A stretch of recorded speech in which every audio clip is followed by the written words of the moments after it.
If you're looking to buy an extra large body-on-frame 3-row family SUV, it's pretty hard to beat the winning combination of the Chevrolet Suburban. This is actually the longest running nameplate in existence in the automotive world today, tracing its roots back to 1935. Now, back in 2021, Chevrolet introduced an all-new 12th generation Suburban, moving it to an all-new body-on-frame architecture, significantly increasing the interior space and giving us brand new technology inside the interior. Now, for 2025, it's time for Chevy to give the Suburban its first full refresh, and just like the smaller Tahoe that it also shares a platform with, it's pretty significant. We're talking about new styling in the front, brand new wheel designs, and an all-new interior with a massive 17.7-inch display. So today we're actually out here in Fort Worth, Texas to finally get behind the wheel of this Suburban in the Z71 trim, and the big question I want answered for those of you who are looking for the ultimate road trip family vehicle that offers excellent fuel efficiency and tons of capability, has Chevy made enough changes to the Suburban to keep this model fresh? Stay tuned to find out.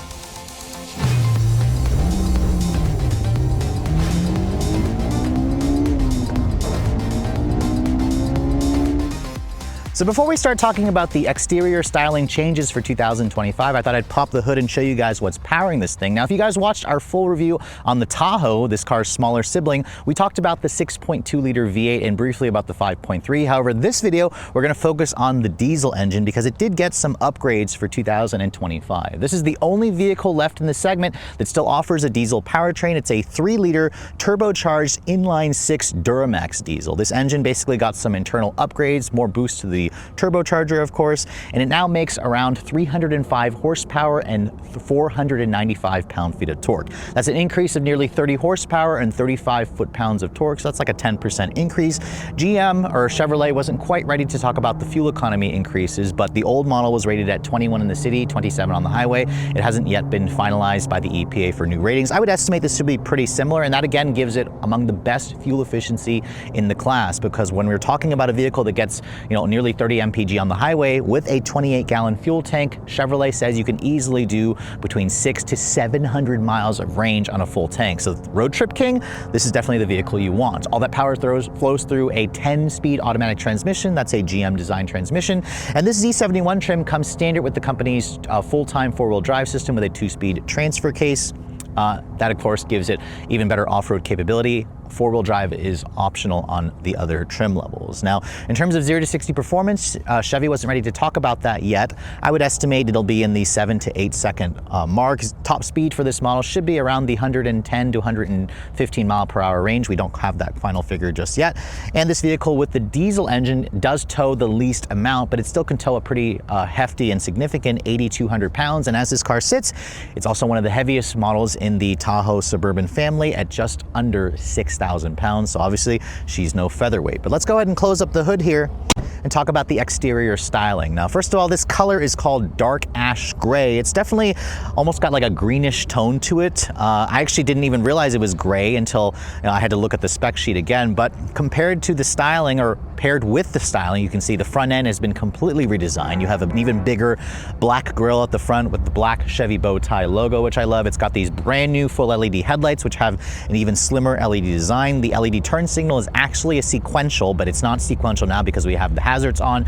All of them come standard with their full LED headlights. With a new light signature, you have these projector style LED low and high beams. You also have a much, high clearance front fascia. The overhang of the front end is a little bit less in the Z71 because, again, GM is wanting to give you better off-road capability. You have this kind of red to accented tow hooks there with the silver painted front end. You can see the bumper isn't quite as low hanging, so it's going to affect the aerodynamics a little bit, but it certainly looks good with the black accents, with the silver, with the red, with the dark ash gray. Let me know in the comment section below what you guys think of the design. I think in terms of a refresh, this is definitely much better looking versus when this 12th generation first showed up back in 2021. But let's go ahead and move around this side profile. We can talk about the gargantuan proportions of the Suburban. Now, if you guys remember a vehicle called the Ford Excursion from about 2 decades ago, you're actually going to look at this and think, wow, they're probably the same size, and you would be correct. However, the Suburban is actually still about an inch shorter than that Excursion, but compared to a Tahoe, this is around 15 inches longer. So at an overall length of 225.7 inches long, this is one of the biggest SUVs you can buy with a 134-inch long wheelbase. So this is actually around 4 inches longer than the current Ford Expedition Max. However, a Jeep Grand Wagoneer L is technically still an inch longer, but the Jeep also has a 4-inch shorter wheelbase. So this thing has the size and presence that you're looking for, and that additional stretch in the wheelbase and overall length basically is going to give you more cargo space and more third row legroom. Now let's talk about the wheels. Chevrolet has completely redesigned all the wheel options for 2025. These are the 18-inch specific wheels for the Z71 package. So this is going to give you the more off-road oriented look. You have a 275 by 60 R20 Goodyear Wrangler all-terrain tire. You have massive four-wheel disc brakes. The suspension has also been redesigned.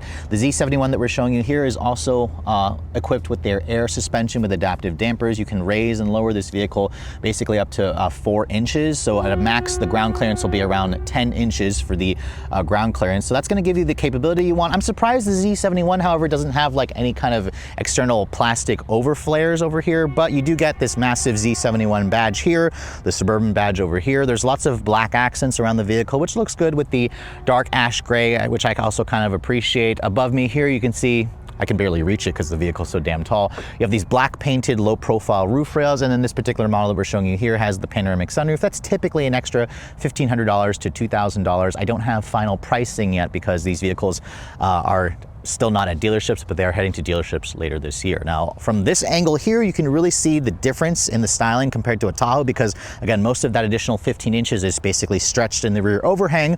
And then following me over to the rear, the design changes are pretty similar to what we showed you in the Tahoe. You have a brand new LED taillight with a new light signature where they kind of inverse the top and the lower portion compared to the pre-refresh model. There's a black bar here that kind of goes across the middle portion of the tailgate with the black bow tie logo, the black Suburban badge, and then there's also a Duramax badge here, which I actually think kind of looks like an afterthought. I also don't love the placement of it, but that's how you know that this is the diesel, which also will give you the indication it's a diesel when you fire it up and listen to the sound, which, by the way, you can see quad outlet exhaust. I love seeing that. I'm not entirely sure that the old pre-refresh model had a quad outlet exhaust with the diesel powertrain, so keep in mind the diesel is a new option with the Z71 trim. Previously, you couldn't get it with the Z71. Now this tailgate area here, there's actually a little button onto the side right here. If I push that, it actually opens up the rear glass separately. Now that's a really great feature to have, especially if you don't feel like opening the entire tailgate as a whole. If you want to do that, obviously, a power liftgate is included. You can also get a hands-free power liftgate where it's basically a proximity sensor. If I'm standing back here on the higher trims, it'll open up the door for me. And then this is the whole reason why you bought a Suburban. That's because you have a lot more cargo capacity with all the seats up. You can see with the third row up, carrying a maximum of 7, you can fit up to 41.5 cubic feet of space. That compares very nicely to the 25.5 that you get in a Tahoe, which again, this just has so much space. Rob and I, we have both of our roller bags in here, 21-inch roller bags, and from here to here, you have like a good, I want to say 8 inches of additional space. So that's something that you won't find in the Tahoe. You can see underneath here, there's also a pretty decent underfloor storage, which also continues further back into this area here, but this is a nice little place where you can hide some things. You can also push this little button here. You can see that will fold down the third row seats. When you fold down the third row seats, you can see there that expands the cargo to around 92 cubic feet of space. 92 cubic feet is 20 more cubic feet of space versus what you find in the Tahoe with the third row seats down. And if you fold down the second row seats as well, which, as you can see, is really easy with the one-touch feature. Chevy says you get a maximum of 144.7 cubic feet of space. 144.7 is basically on par with minivans in the segment. So again, if you're looking for maximum cargo, you're gonna wanna go for the Suburban just because it gives you all of this space and all of this flexibility. So now that we've talked about the significant exterior styling updates, let's go ahead and move on to the interior, because this is an area where, again, Chevy made a lot of changes this year. But before we go into the screens, let's go ahead and talk about the seats. Now this Z71 that we're showing you has a black interior. You can also get it with a lighter gray interior, I believe, but you can see the black is probably the more classic choice. I am surprised, however, that Chevy didn't want to do like a contrast red stitching to match the red tow hooks on the outside. But these seats, they kind of look a little bit boring to me, but the seats themselves, they adjust in 12 different ways for the driver. You also still get a 2-person memory. The seats are also 3-level heated, but no ventilated seats. On this trim, I don't believe you can get ventilated seats. You have to step it up to the Premier trim. So Chevy kind of keeps it in the luxury-oriented versions, which I kind of think is a mistake. Perforated leather would have looked nicer here, and I think a lot of people still would prefer cooled seats, especially when you're looking at this price point. Now, getting inside, there's a pretty big, significant step rail to get in. No grab handle here, but hoisting myself in, a shorter person, it's not difficult to do. And once I get back in here and then shut the door has a pretty solid sounding thunk as well. Remember, this is built off of the new body-on-frame architecture that also underpins the Silverado from a few years ago. Now, here's the key fob for the vehicle. You can see this is Chevy's Intelligent Access key. It has the Chevy logo on the back. I kind of would have preferred if the bow tie was black instead. That's a small little nitpick, but you can see you've got usual buttons here for lock, unlock, remote start. You can also open up that separate rear glass from here, and then power liftgate, and then panic function. Starting the vehicle up, start-stop button is located down here.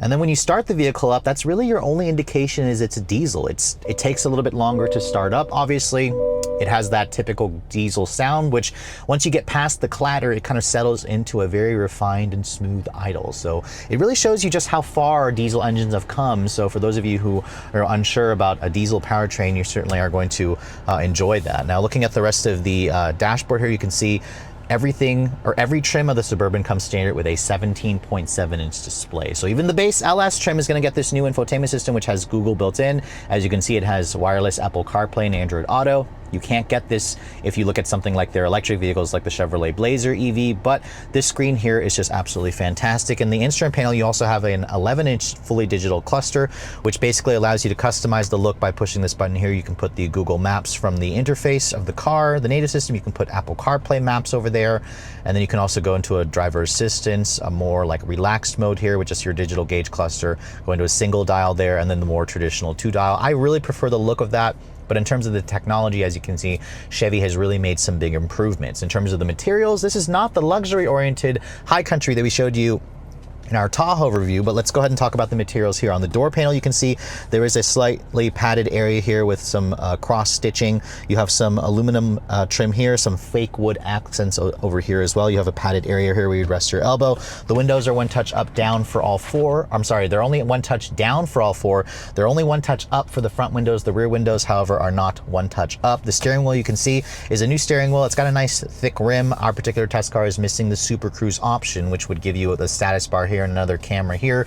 The steering wheel itself also has a manual tilt and telescoping adjustment. It offers a good amount of adjustability and range, which is good. You also have paddles on the wheel to control the 10-speed automatic, which, as you can see, the 10-speed, the shifter has been moved from buttons here on the dash to basically this little dial, or this little stalk. So it's in park right now, which you access by pushing the P button here. Pull it forward you to go into neutral, toward you to go into neutral, and then kick it up to go into reverse. That brings up your full 360 camera, which, as you can see, the quality and the resolution has definitely gotten better. The Z71 gives you a lot of useful views, obviously, if you're going to be going off-road. If you need to tow with the vehicle, it also gives you a nice little front camera view there. You can also go into settings there and adjust a couple of things. But I do wish the actual camera display kind of went a little further out and took up more and showed you more of the actual display. But again, I can't argue with the quality and resolution. They've also included features like parking sensors, distance markers, rear cross traffic alert, and braking. So all that usual stuff is pretty much what you would expect. Now, also I want to briefly point out, if you guys remember our review on like some of the newer GM vehicles, they moved the headlight controls into the actual screen here by going here. As you can see,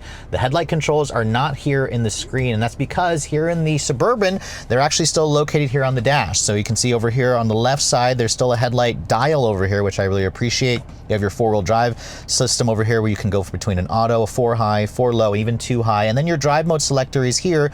If I twist this little knob, you can see it goes between an off-road, a tow haul, a sport, a normal mode. And then you can also adjust the air suspension by pushing another button. You can make the vehicle go up and down from here. So again, a lot of physical controls here on the side, which I really appreciate, along with your auto start, stop, defeat. That's going to be located over here. Your trailer brake controller is over here, mixing in with some actual touch controls. And over here in the center stack, you can see you still have twin dials to control the 3-zone climate control system, which is great.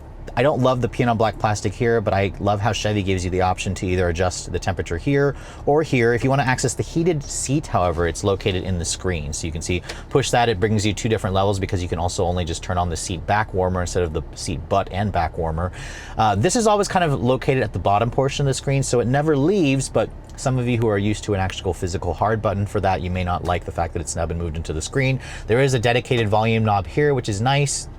And then if you want to go back to the native system here, you can see it is very quick and snappy and responsive. It has Google built in. It has the Google Play Store built in, so you can download apps like Waze, like Spotify, for example. Going to the GPS display, you can see that's a massive look, and this is basically Google Earth that you find on your computer. It's right here in the actual screen, so that's all fantastic. You can also pull up the cameras over there. So I have no really complaints with this.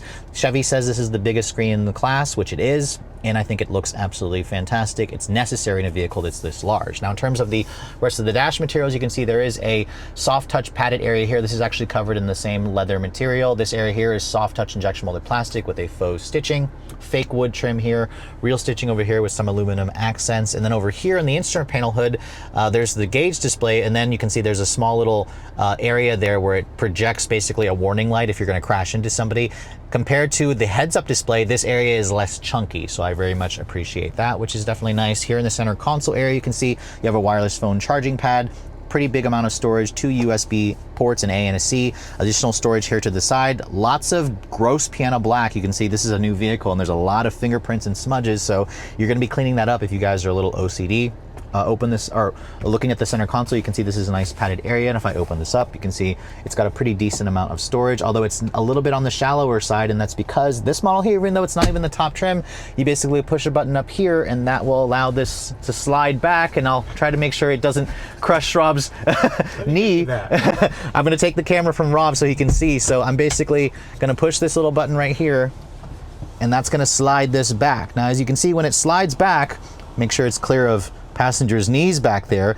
There is a fairly good amount of space underneath this area here. Now, Chevy says you could put like a purse here, but if you want to close this, it's going to kind of crush your purse or whatever you want to put. There's also another sliding console here, which is nice. And then if you guys want, you can also slide this forward here, so you can basically keep this slid forward or slid back and then still get an armrest here. So I really appreciate the flexibility here. It certainly gives you an extra amount of storage where you can hide some things there. And it's also kind of a cool party trick to just be able to push this button here and then basically give you an additional hidden storage compartment. Now that we're up here, let's go ahead and talk about a couple of controls. You can see you can actually fold down the third row seats from back here, in addition to accessing your map lighting. Your panoramic sunroof controls are also located here, where you can basically open and close a shade and actually open up the sunroof entirely, which is nice because, as you can see, when I open it up, there's a built-in wind deflector that pops out, and this opens up over the 2 front seats entirely, which lets in a lot of light, lets in a lot of fresh air. I love that feature. That is an optional charge if you guys want that pano roof, but I'd say it's worth it. Chevy does not offer a standard sunroof. It's either a pano roof or no sunroof at all. Going back down here, the glove compartment, you can see it's a bin style. It's damped but not lined with felt. It's a little bit on the small side, but it gives you an additional covered storage area. There's also an upgraded Bose stereo that's even on this trim, which sounds fine, but if you want an even better sounding audio system, GMC will happily sell you a Yukon Denali, and then Cadillac will happily sell you an Escalade. The one thing I also noticed is the mirror is auto dimming here, but no digital camera review mirror. That is available on some of the upper trims, but overall build quality, it seems pretty much what I expect. It's on the premium side, but it's not luxury in terms of the materials. I didn't hear a single squeak and rattle in here, and most of the materials also fit pretty well. So I think for those of you who are upgrading from your old Suburban, you're going to find a lot to like with this new version, especially with the massive 17.7-inch display. Now, as the ultimate family SUV, you probably want to know, what is the second and third row space like? Now, the Suburban, even though this is the longer vehicle, actually does give you a little bit more interior space in terms of legroom in the third row of the vehicle, which we'll talk about in just a moment. But as you can see, this Z71 trim has the captain's chairs. That does lower the seating capacity to 7. You can get a bench seat here on some of the other trims, which will increase it to 8. The Suburban and the Tahoe are one of the few vehicles that still offer a bench seat in the front. So you can go and have like a 9-passenger vehicle. That is only available on the base LS trim. Keep that in mind. If you guys go up to an LT or up, they don't offer that front bench seat. So let me know in the comment section below if that's something that Chevy should expand to the upper trims. I kind of like the idea of being able to carry up to 9 people in this vehicle. Now, getting inside, you can see there's a little handle here to help short people like myself get in. But once I kind of hoist myself in and shut the door, you can see the space back here is absolutely gargantuan, just like the size of the exterior. Chevy says you have around 42 inches of legroom back here. 42 inches is basically the same as the front seat area. You can see the floor is completely flat back here. There's a ton of foot space underneath the front seats. I can easily, this is with the seat all the way back, get back here, cross my legs and get super comfortable. I can also recline the seat a pretty decent amount, actually. This actually reclines a good amount to kind of get comfortable and, you know, take a nap on those longer road trips. There's a nice little flip down armrest here. In terms of the door panel materials, it is consistent. You have a soft touch injection molded plastic with a faux stitching area here, more fake wood, piano black, and then aluminum accented trim, nice and padded over here. Down here in this lower area, it's all hard touch plastic, but there is additional cup holder storage and additional storage tray over there, which is really nice. There's two map pockets here as well, and then you have tri-zone climate control, as you can see. So you have your own set of temperature and fan speed controls. You have 3-level heated seats, which is nice, but no cooled seats are available. You'll have to go to a Yukon Denali XL if you guys want that, or a Cadillac ESV. There's also a power outlet here. And then you can see there's 2 USB-Cs and an HDMI port, and that's because this particular one that we're showing you also has the rear seat entertainment package. This rear seat entertainment package is kind of nice because it does have streaming built in, so you can access things like Hulu, like YouTube, for example. You can also access a web browser if you want to go and use the LTE that's kind of built in, which is kind of a really cool feature to have as well. You can see, pull that up, it brings up the Chevrolet website. How appropriate. But that's, again, basically functioning just like a tablet that's mounted to the headrest. So if your kids don't have a tablet, this could be a worthy extra charge because it functions like it, but it also is probably going to be relatively expensive. You can see to get into the third row, there's a nice big pass through here, which obviously you can utilize, or if you want, you'll have to get out of this seat here, or I will have to get out of the seat. And then there's a lever here that you basically pull twice. So you pull on it once, it's gonna flip the seat down, pull on it again, you can see it flips it out of the way. Now that is a problem if you have a child seat anchored here. You can't actually do that. You'll have to use the center pass through. But once I get back here and shut this, you can see once I pull this seat back, the seat doesn't actually return back to the position that I had it in. This is not in its full back position, but when it's not here, there's just a ton of space. I can easily stretch out back here, and that's because the Suburban offers an additional 1.5 inches more rear seat legroom. Now, I do want to bring this seat back here to show you guys what the space is like. When it's all the way back, you can see that's with it all the way back. So once I'm in this position here, compared to the Tahoe, which had around 34.5 inches of legroom, this has around 36 inches of legroom back here. So that's an extra 1.5 inches, like I said. There's even more clearance here between my knees and hitting the actual seat back. So at 5'7", I can get back here and I could literally sit here for a couple hours and be pretty comfortable. And that's because when Chevy went to an independent rear suspension back here, they were able to lower the floor significantly, increasing the third row legroom space by about 10 inches. So this is among the best in the segment, and it's why people love this vehicle so much, because it can actually carry adults back here. You can also see it's wide enough to where you can easily fit 3 average sized people across, because the vehicle is like 81 inches wide. In terms of the headroom space, it's also pretty good. I actually have probably a solid like 4 inches of actual headroom space, which is nice. There are also some rear seat third row air vents located in the ceiling. There's cup holder storage here, 2 USB ports, one on this side, one on the other side. It is not, however, padded on this area here, which on the high country Tahoe we tested yesterday, this area was padded and it was covered in like a leather material, so they did skimp a little bit there. This side window here is larger, obviously, but it doesn't actually give you a better view because there's still this chunky C-pillar here. So you basically have to stare at this or kind of look behind you, and that could probably give somebody car seat if they need to see out of a window. But overall, as you can see, the third row, the second row, this has enough space for, you know, taller adults to even like average size adults, even in this third row area here. So yeah, if you guys are looking for, you know, a family vehicle that can carry all their stuff and up to 7 people, the Suburban should make it to the very top of your list. So here we are behind the wheel of the 2025 Chevrolet Suburban with the diesel engine. This is the first time that Chevy is offering the diesel powertrain with the Z71 trim level. So this is the off-road oriented trim. I have to say, guys, right off the bat, compared to the Tahoe that we drove yesterday, which we posted a separate video on with the 24-inch wheels, this model that we're driving has 18-inch wheels with all-terrain tires. The ride quality is significantly better. I mean, when you choose the diesel engine and the Suburban, this is essentially the perfect recipe for the ultimate road trip vehicle. And here in Texas, on these highway speeds, we're going about 75 miles an hour. This thing is the perfect highway cruiser. And it's quiet, it's refined, it's really fuel efficient as well. Now, Chevy didn't have the final fuel economy figures just yet available, but the old model, or the 2024 version, did around 21 in the city, 27 on the highway. This car, with only 790 miles on it, has been averaging about 20 mpg so far. So theoretically, with its 28-gallon fuel tank, you could be looking at like a 700-mile range, which is just absolutely insane. The great thing about the diesel is that it also got a pretty significant boost in power. 305 horsepower, nearly 500 foot-pounds of torque. When you put your foot down, I mean, obviously it's a diesel, it doesn't have as much horsepower at 305, but all that torque, nearly 500 foot-pounds, basically the sweet spot is anytime you're above 2,500 RPM, going up to around 4,000 RPM. And also for a diesel engine, it's really smooth, it's refined, it surprisingly doesn't mind being revved, and it doesn't have any kind of vibrations or that nasty diesel clatter that you typically associate when you go for this powertrain. The 10-speed automatic is also a really smooth and willing partner, and it puts the engine right in the meat of its power band, so it's got really greatly spaced ratios that just help this thing get even better fuel economy. So whenever I get one back home, I'll have to do a fuel economy test, but I remember when I had one about 4 years ago, I was super impressed. It was easily doing over 600 miles of range. Now, in addition to the excellent ride quality, this car also has really comfortable seats. They basically feel like I'm sitting in my favorite living room chair.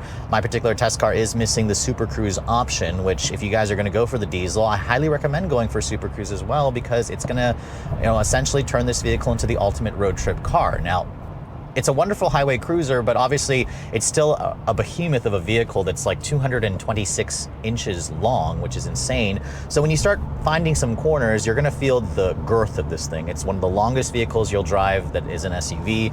It weighs over 6,000 pounds. The steering doesn't offer much in terms of feedback or precision. It just kind of feels like you're driving around in like a bus, for example, but it's not horribly unpleasant to drive. You just kind of have to get used to the size of this vehicle and making sure that somebody's not in your blind spot, which is good because this car does have most of the driver assistance tech you could want as standard, although adaptive cruise is still optional. It's part of the Super Cruise package if you guys want adaptive cruise. The one thing I'm not too crazy about is the brake pedal feel in this car. It almost feels like you're stepping on a wet sponge initially, and then you stomp on it harder, the brake pedal gets stiffer, and then you start to feel the vehicle slow down. Which is obviously what you want, but I think I'm gonna exit here. But yeah, like anytime you're just looking for additional power to pass, this is such a unique proposition. I mean, yes, GM doesn't offer an electrified option, but the fact that they offer this diesel really makes the Suburban feel extra special, or the Tahoe feel extra special. Let's see if I can squeeze my way in here, sorry. Thanks, Forerunner, for letting me in. She's big, she's coming. Yes, and that's the thing, is this thing is big, so you kind of have to plan to make a little bit of extra space and just, making sure there's nobody in your blind spot. But in stop and go traffic like this, obviously the diesel engine's not going to be as fuel efficient as a hybrid, but this powertrain is just so smooth and so refined. I would personally go for the diesel if I was going to go for this type of vehicle. It just has the durability and the torque to just make this thing feel effortless when you accelerate, which is really, really important. I'm also really impressed with the build quality of this vehicle. This model we're driving is a really early production version, and I haven't heard a single squeak and rattle. The seats are comfortable. The material quality in here is also pretty good. Even though we're not driving the high country that we were in yesterday in the Tahoe, which was definitely more of the luxury-oriented trim, this Z71 is not bad. Now, you can obviously get it with like a luxury package that I'm not sure this one has. I'm gonna guess it probably doesn't have that luxury package, but it does have some nice touches on it, which makes this thing, feel a little bit more like an upscale vehicle. I mean, yes, we are driving around a car that costs probably around $80,000. Man, it's kind of strange to be in something so big and have this big old bus that's next to me, and it's like one thing bigger, because the bus was literally trying to get into my lane, and I'm like, no. I was like, I'm trying to merge here, buddy. The traffic here in the Dallas-Fort Worth area is kind of crazy. But anyways, in terms of the driving dynamics, obviously, once you get past the fact that it's so big, it's something that, if you're used to driving something like this, you're gonna get used, it's gonna feel like home to you. But the main takeaway here is the diesel is a really refined powertrain. It has plenty of power, plenty of torque. It handles acceptably for something this big, but what shocks me is how good the ride quality is, how quiet it is, how smooth it is, and I think that's one of the reasons why this powertrain is going to do so well, and why the Suburban continues to be one of the best-selling vehicles out there, especially when you're looking for a big SUV like this that can tow and haul a bunch of people and their stuff. So with just under 53,000 units sold in the US in 2023, the Suburban, again, is one of the top-selling vehicles, especially when you look at the price category that this competes with. If you add in the sales of the Tahoe with the Suburban, Chevy did around 165,000 units total, which is actually an astronomical amount. Chevy says that this vehicle accounts for basically 2/3 of the segment in terms of sales. When you add in the Tahoe and the Suburban, this vehicle also represents about a 32% take rate when you combine the sales of the Tahoe Tahoe and Suburban. So obviously Chevy is doing something right here. So they didn't want to take too many chances with the refresh, but after spending the day driving the updated version with that lovely Duramax diesel powertrain, I have to say this is still one of my favorite family SUVs out there, especially when you guys go for the diesel. This thing has gobs of low-end torque, it has smooth operation, it has a really quick shifting transmission, and it delivers acceleration that will surprise a lot of people, especially if you've never driven a diesel, a modern diesel. It's smooth, it's quick, it's linear, it has tons of low-end torque, and it makes a big vehicle like this feel effortless anytime you go to accelerate, which is important if you guys plan to tow and haul a bunch of heavy loads in this vehicle. Obviously, if you want something a little bit sportier, don't buy a Suburban. It's not a sporty driving vehicle, but it is a comfortable car that's relatively easy to drive with all the cameras and sensors, but you just have to get used to how incredibly long it is. The interior is supremely comfortable with plenty of room for up to 8 people or even 9 people if you guys go for the base LS trim and a bunch of their stuff. And that's one of the reasons why you bought a vehicle that's 15 inches longer than your neighbor's Tahoe, because you wanted to get a Suburban in general. Now, if you guys are looking to get your hands on the brand new 2025 version, Chevrolet says they will be going on sale toward the end of this year, and they have announced preliminary pricing, but we don't have finalized pricing of this particular model here with all the options that it has. Basically, if you want to get into a base LS, it'll start at around $61,500. It's going to cost about $3 grand more for a Suburban versus a Tahoe. So kind of keep that in mind. The extra length is going to cost you about $3 grand. Now, most of you are going to probably go up to an LT trim. That's about $3,000 more on top of that. If you guys want four-wheel drive, it's another couple $1,000. The Z71 that we're showing you here starts at just under 70 grand. Now, that's before you factor in the $1,995 destination charge, which honestly I think is absolutely ridiculous because this vehicle is built in Arlington, Texas, which is not far from here. So if I lived here, I'd be like, can I just go pick it up from the vehicle from the factory myself and save myself the $2 grand? You sadly can't do that. But when you add in some of the options that this model has here, I would estimate the one that we're looking at here is probably around $79,000 to almost $80,000. So kind of keep that in mind. If you guys go a little crazy on the options, you can easily load up a Suburban High Country with the diesel or the 6.2 liter V8, and it can easily be, over $85,000 to nearly $90,000. But with all that said, hope you guys have enjoyed my full overview on the brand new 2025 Chevrolet Suburban with the Duramax diesel engine. If you're also looking to see the latest cars I'm testing, be sure to follow me on Instagram at redline_reviews, like us on Facebook, and as always, guys, please keep subscribing to the Redline Reviews YouTube channel for all the latest reviews. Thank you so much for watching. I'll catch you all in the next video.